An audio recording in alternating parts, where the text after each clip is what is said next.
6th മന്തിൽ introduce ചെയ്യുമ്പോൾ ഇവരുടെ വയറ് ഫുള്ള് നിറയ്ക്കാനോ, അതായത് ബ്രസ്റ്റ് മിൽക്കിന് എന്തെങ്കിലും ഒരു 6 മന്ത് വന്നു, പിറ്റേന്ന് 7th മന്തിൻ്റെ ഫസ്റ്റ് ഡേ ആകുമ്പോൾ ബ്രസ്റ്റ് മിൽക്കിൻ്റെ പെട്ടെന്ന് അതിൻ്റെ ന്യൂട്രീഷൻ മുഴുവൻ അങ്ങ് ശോഷിച്ചു പോയി, കുഞ്ഞുങ്ങൾക്ക് വളർച്ചയ്ക്ക് ആവശ്യമില്ലാത്ത സാധനങ്ങൾ ഇല്ലാതായിപ്പോയി, അതുകൊണ്ടാണ് നമ്മൾ ഫുഡ് കഴിക്കുന്നതെന്നൊന്നും വിചാരിക്കരുത്.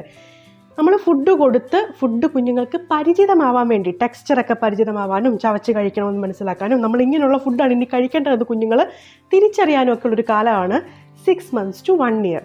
1 year വരെ കുഞ്ഞിന് ഏറ്റവും നല്ല പോഷകാഹാരം അത് അമ്മയുടെ പാല് തന്നെയാണ്, അല്ലെങ്കിൽ അതിന് ഇക്വലൻ്റായിട്ട് നമ്മൾ കരുതുന്ന അതുപോലെ ഉണ്ടാക്കാൻ മനുഷ്യൻ ഉണ്ടാക്കി വെച്ചിരിക്കുന്ന ഫോർമുല മിൽക്കാണ്. അപ്പം പ്രൈമറി സോഴ്സ് ഓഫ് ന്യൂട്രീഷൻ എപ്പോഴും ബ്രസ്റ്റ് മിൽക്കാണെന്ന് ഓർത്തുകൊണ്ട് വേണം കുഞ്ഞുങ്ങൾക്ക് സോളിഡ്സ് ഇൻട്രൊഡ്യൂസ് ചെയ്യാനായിട്ട്. അതായത് ഒരു നേരം അവർ ഈ ഒരു ഫുഡ് നമ്മുടെ കൂടെ ഇരുന്ന് കഴിക്കുന്നതാണ് ഏറ്റവും നല്ലത്. ബ്രേക്ക്ഫാസ്റ്റ് നമ്മൾ കഴിക്കുമ്പം കുഞ്ഞുങ്ങൾ നമ്മുടെ കൂടെ ഇരുന്ന് കഴിക്കട്ടെ.